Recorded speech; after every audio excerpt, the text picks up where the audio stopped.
Thank you very much. Good morning, everyone. So I'm very grateful to the organizers of the Kharkiv Photo Forum, and especially Tatiana Pavlova for inviting me to speak today. I will try now to share my screen with you.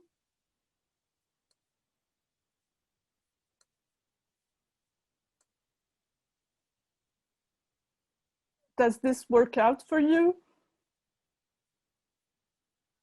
Yes, yes. Okay, great.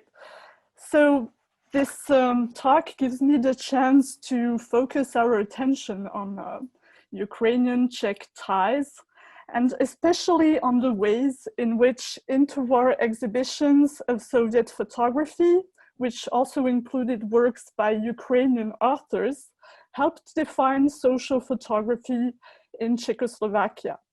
And since my investigation is at an early stage, I would very much welcome any comments, questions, or additional information.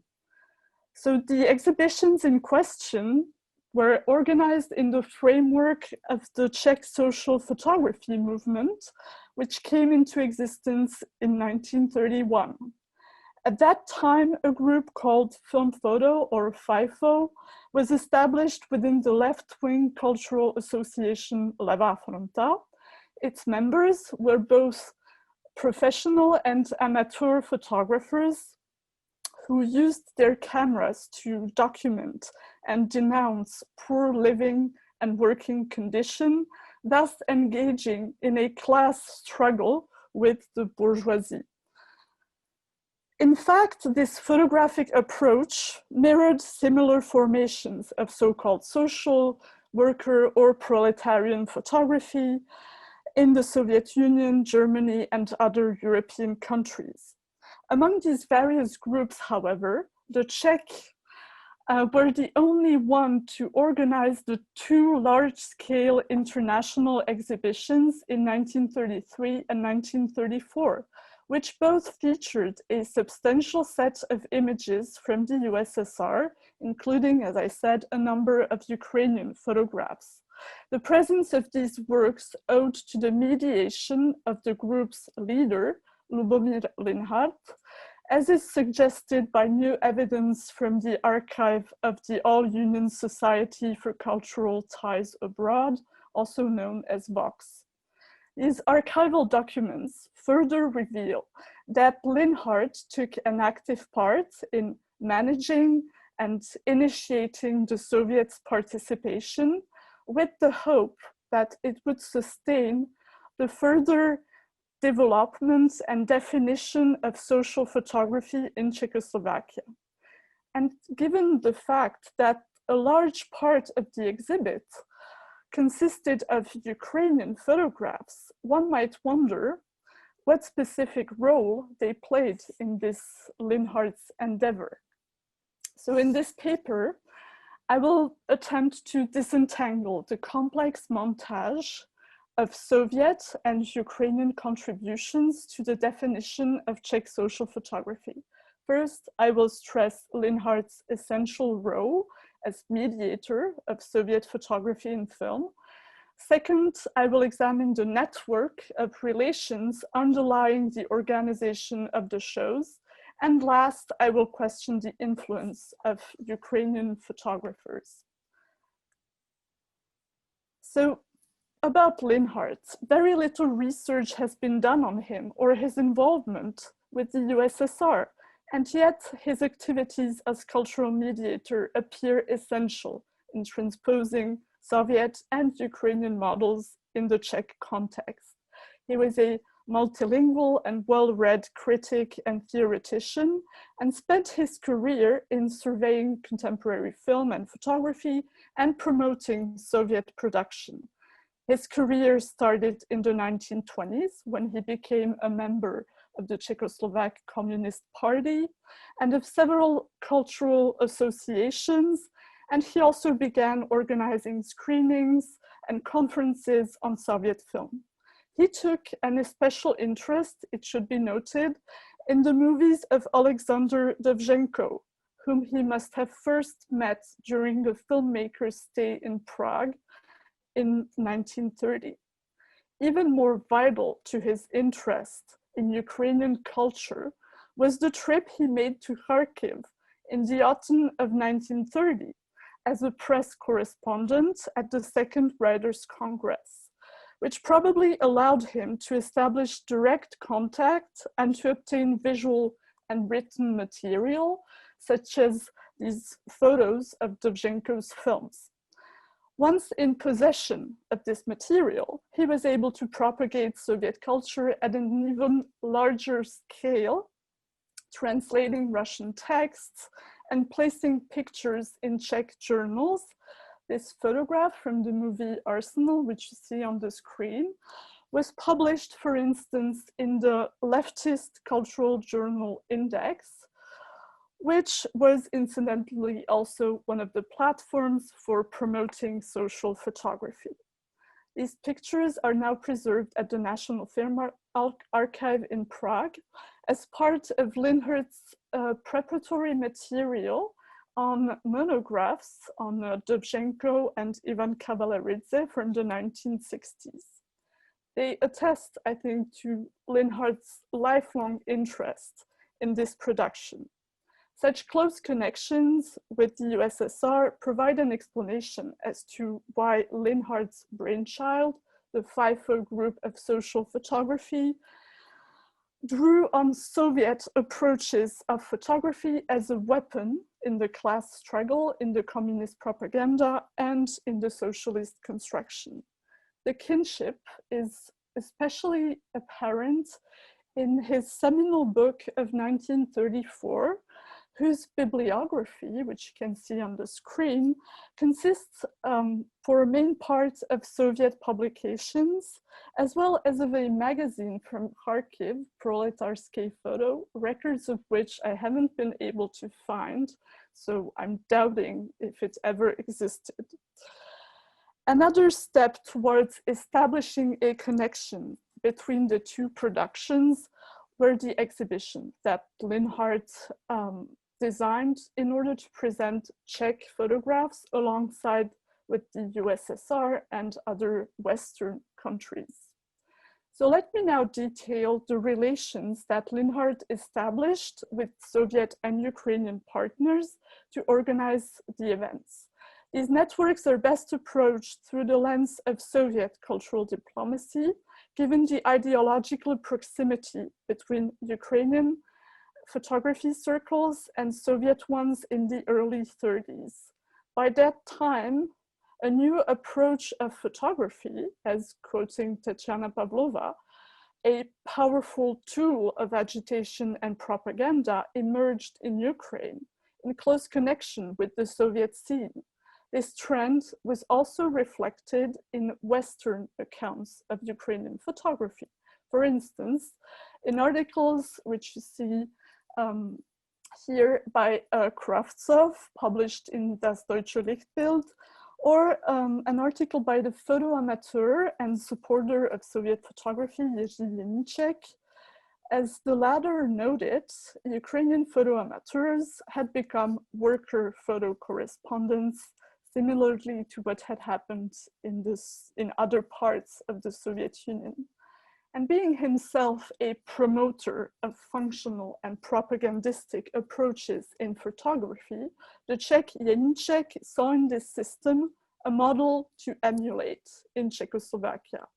That this system was exemplary is also apparent in the letters Linhart wrote to Soviet cultural organizations. So I'm showing you the letters, it's a bit boring, but you can see they exist, in view of presenting their photographs. While his preferred intermediary was Vox in Moscow, which was in charge, as we know, of exporting Soviet cultural products abroad, he also contacted the Ukrainian regional branches of Vox and of Soyuz Photo, which was the main photography agency. And in this correspondence, Linhart made his expectations pretty clear. He requested photos that would support the FIFO group's artistic program by presenting a political and class-conscious content as well as a high level of artistry, and by developing a self-referential discourse about photography's significance for the masses and its social significance. At the first show, the Soviet participants included Soyuz photo reporters, as well as 3 photographers from Kharkiv, Borisov, Rosenbaum, and Zeilinger.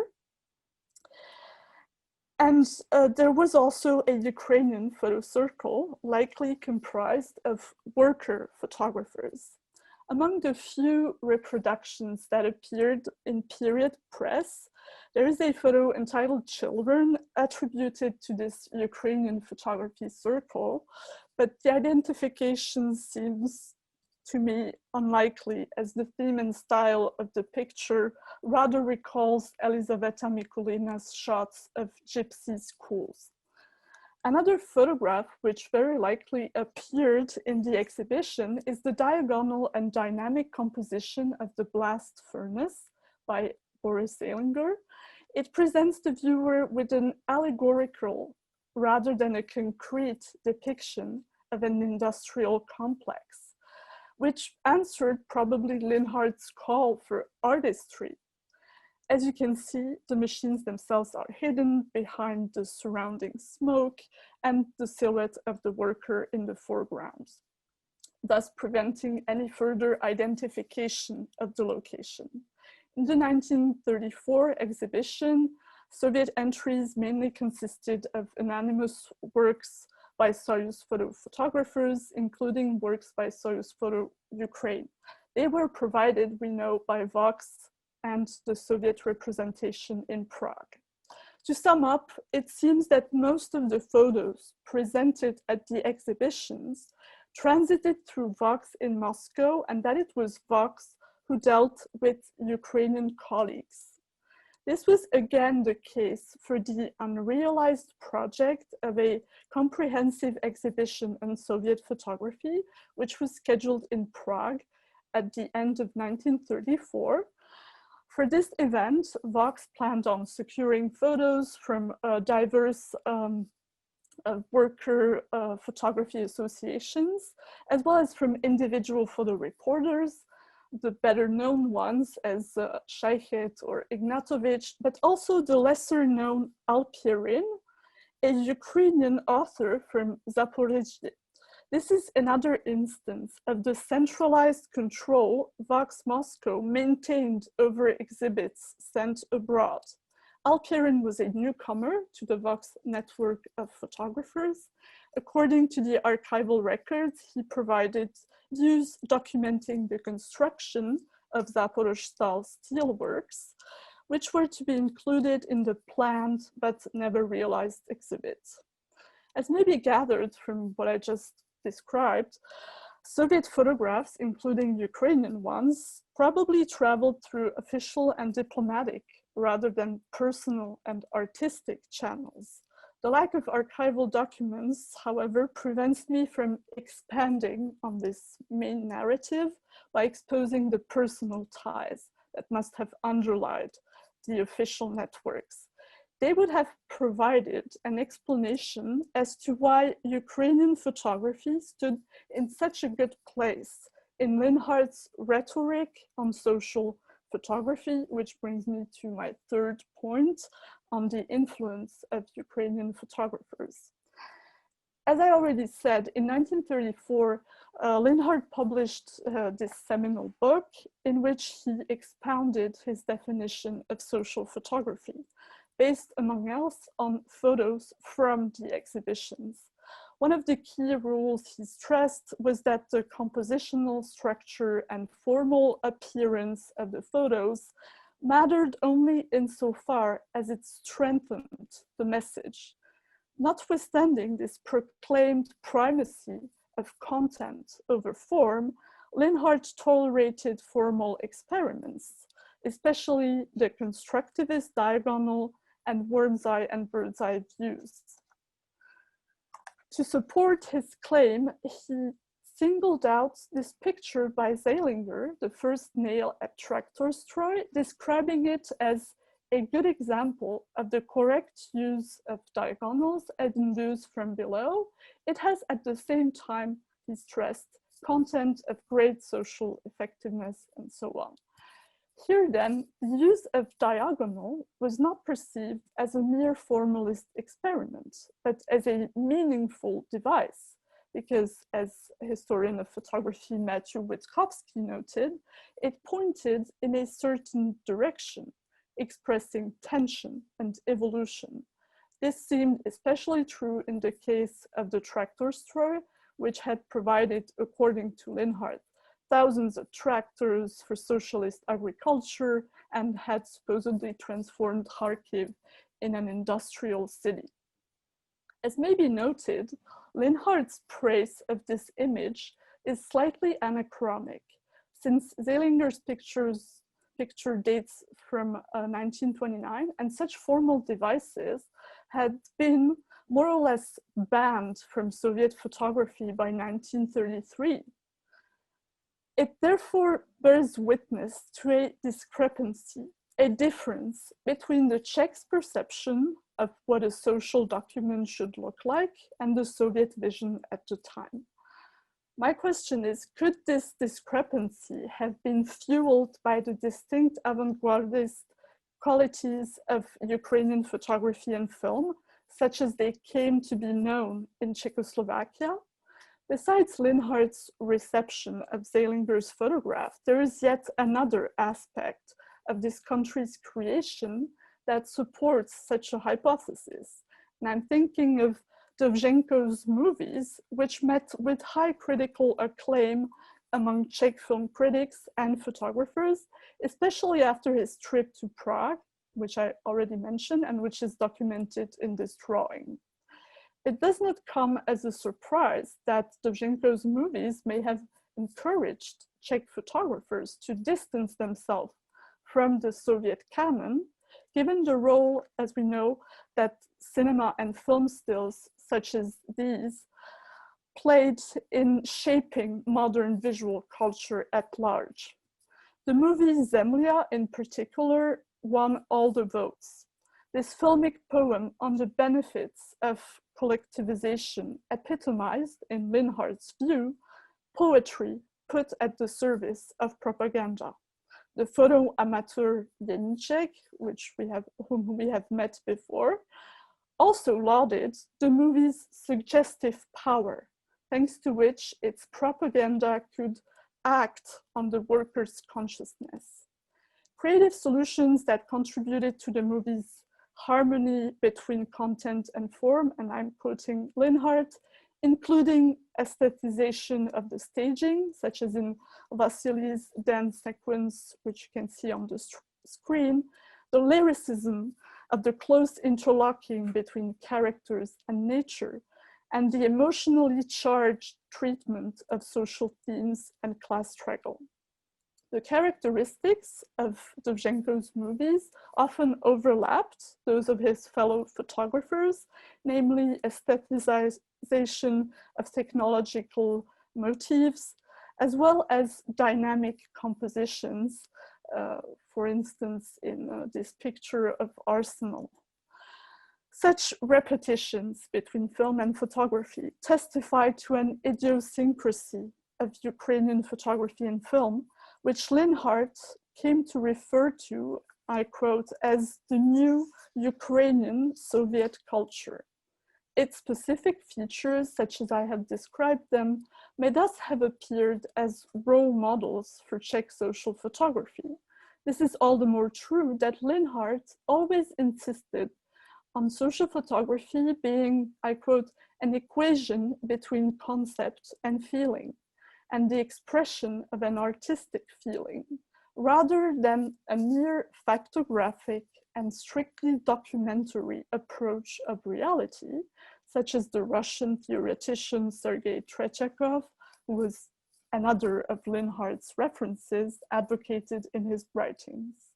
It may therefore be conjectured that the distinct qualities of Ukrainian photography may have prompted the specific blend of formal innovativeness and documentary approach in Czech social photography. as I hope to have demonstrated, thinking in terms of triangular configuration, in this case between Czechoslovakia, Ukraine, and the USSR, helps setting ground, I think, for a more complex understanding of the reception of Soviet photographic approaches abroad. Thank you for your attention.